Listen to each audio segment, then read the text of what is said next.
Il-Partit Nazzjonalista permezz tal-kellim tiegħu għall-Enerġija Mark Anthony Samut ipprova jċekken it-taffiġġa li jagħmel fl-aħħar ġimgħat meta propona l-liberalizzazzjoni ta' distribuzzjoni tal-elettriku fil-pajjiż.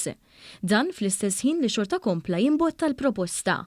F'opinjoni fis-Sunday Times u b'intervista fil-Malta Independent on Sunday, Samut ibbaża l-argumenti tiegħu fuq dak li skontu u biss twerwir mill-Partit Laburista, meta kif żvelat mill-Gazzetta Kulħadd diversi studji internazzjonali minn akademiċi ta' universitajiet rinomati juri eżatt dak li qed jgħid il-Gvern.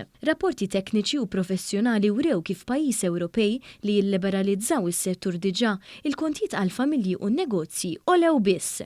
Kif diġà għamel fuq il-programm Extra meta ddibatta s-suġġett mal-Ministru Miriam Dalli ftit ilu, Samut ikkonferma kif il-Partit Nazzjonalista qata' qalbu milli argumenta fl-Unjoni Ewropea favuri ċirkostanzi partikolari ta' pajjiżna biex tiġi nnegozjata deroga minn direttiva relatata u dan kif hemm diġà f'pajjiżi oħrajn. Minflok uża proġett li twettaq biss fl-aħħar snin u oħrajn fil-pjani tal-Gvern attwali Laburista biex jipprova jdajjef tal-li raġunar prospettiv biex xorta jiġġustifika l-proposta skaduta nazzjonalista.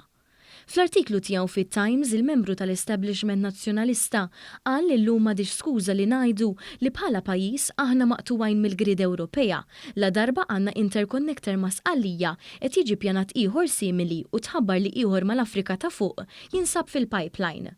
Waqt li l-ewwel interconnector ta' pajjiżna twettaq mill-ewwel amministrazzjoni Laburista fl-2015 wara l-aħħar Gvern Nazzjonalista lanqas biss kien applika għal permessi relattivi, iż-żewġ proġetti tal-aħħar li semma tħabbru riċentament bħala parti mill-pjan ambizzjuż tal-Gvern immexxi minn Roberta Bela biex ikompli jirrivoluzzjona s-settur li sal-2013 kien biss f'xifer ta' falliment. U waqt li jindika li bi Gvern Nazzjonalista il-poplu xorta jista' jibqa' jiġi sussidjat avvolja jkollu jġor spejjeż żejda bil-liberalizzazzjoni tas-suq kif kienu imposti bil-qalb fi żmien Gonzi PN, Samut enfasizza li dan u l-pjan tal-PN għal ġejjieni.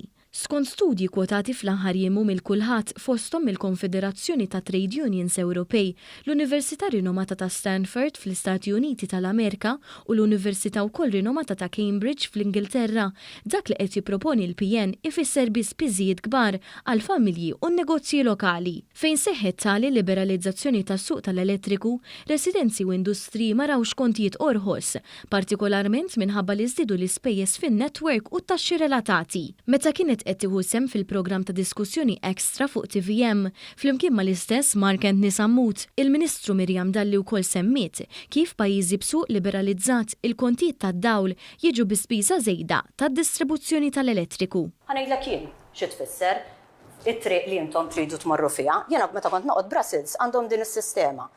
Mal-kont u dan kien leaflet li kellna, iżidlek distribution cost 43% of the bill. Taf xi tfisser distribution cost savior. Tfisser li il-Partit Nazzjonalista jrid li jżidlek linja fil-kont. Fil-Kastana, u mhux veru, fil-Kastana tiswa 438 euro. Taf xi tfisser il-liberalizzazzjoni li trid int? Fid-Danimarka jħallsu 59 cents għal kull unit tad-dawl. Fil-Belġju jħallsu 45 cents għal kull unit tad-dawl. Fir-Repubblika Ċeka jħallsu 39 cents għal kull unit tad-dawl. U mbagħad tiġi tballaħħa n-nies li ħadd traħħas it-tariffi.